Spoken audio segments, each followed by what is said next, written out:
मोटे तौर पर जम्मू कश्मीर के हर इलाके में मैं गया था। पुंछ राजौरी नहीं आ सका था, इसलिए हम और चीफ सेक्रेटरी साहब और हमारे प्रशासन के अनेक वरिष्ठ अधिकारी हैं।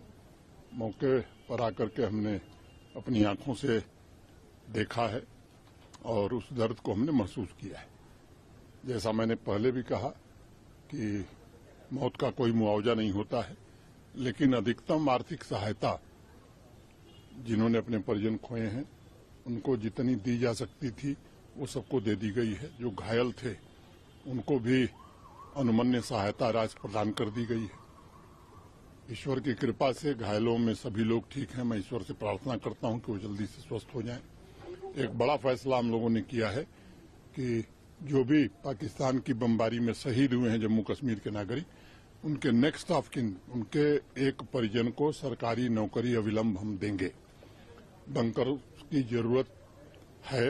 अभी डिस्ट्रिक्ट एडमिनिस्ट्रेशन ने एक प्रेजेंटेशन किया है, उसको भी एसआरई सिक्योरिटी रिलेटेड एक्सपेंडिचर के तहत अब जरूरतें ज्यादा महसूस हो रही हैं तो उस काम को भी प्राथमिकता पर लिया जाएगा।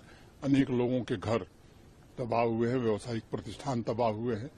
भारत सरकार की ओर से पूरा आश्वासन है ऐसे लोगों को रिहेबिलिटेट करने के लिए एक कॉम्प्रिहेंसिव प्लान जम्मू कश्मीर प्रशासन बनाएगा। हमारे एडमिनिस्ट्रेशन के लोग अभी आइडेंटिफिकेशन का काम कर रहे हैं। एक बार वो हो जाएगा तो इस प्रक्रिया को भी जल्दी पूरा करेंगे। एडमिनिस्ट्रेशन ने बहुत अच्छा काम किया है सर। मुझे फक्र है अपने एडमिनिस्ट्रेशन पर।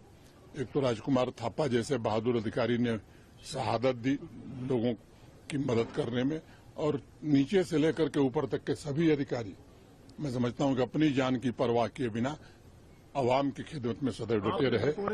Jammu Kashmir as a governor पहले भी 2-3 जगह कहा कि जो ऑपरेशन सिंदूर हुआ, वाकया जो पाकिस्तान ने एक ब्रूटल एक्ट किया था हमारे पहलगाम में, हमारे इनोसेंट लोग 26 लोगों को शहीद किया, उसके बाद ये वाकया एक बाजानिब था हिंदुस्तान की आर्मी की तरफ से कि पाकिस्तान को सबक सिखाया जाए और सबक सिखा भी दिया गया। जैसा 22 अप्रैल की घटना के बाद ही जो बैसरन घाटी में पहलगाम में हुई थी, भारत के माननीय प्रधानमंत्री जी ने कहा था कि आतंकवादियों और उनके आकाओं को ऐसा सबक मिलेगा जैसा वो सपने में नहीं सोचे होंगे। पूरा देश आज गौरवान्वित महसूस कर रहा है भारतीय सेनाओं पर, जिन्होंने बड़े ही सटीक ढंग से, संवेदनशील ढंग से वहीं आक्रमण किया जहां आतंकवादी थे या उनके कैंप थे। सैकड़ों से ज्यादा आतंकवादी मारे गए। भारत की सेना ने आतंकवादियों को निशाना बनाया था, पाकिस्तान ने उसे अपने ऊपर आक्रमण मान करके निर्दोष नागरिकों को, धार्मिक प्रतिष्ठानों को, चाहे वो गुरुद्वारा हो, मंदिर हो, मस्जिद हो, ताकि समाज में विभेद पैदा हो, इस घृणित स्तर पर वो उतर आया, हमारे मिलिट्री इंस्टॉलेशंस पर उतर आया।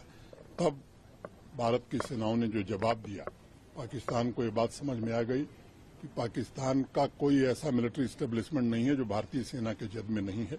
फिर 3 दिन में ही वो घुटने पर आ गया, दुनिया भर में जाकर के रोना धोना शुरू किया कि भाई अब बचाइए। भारत कभी भी युद्ध का समर्थक नहीं रहा है।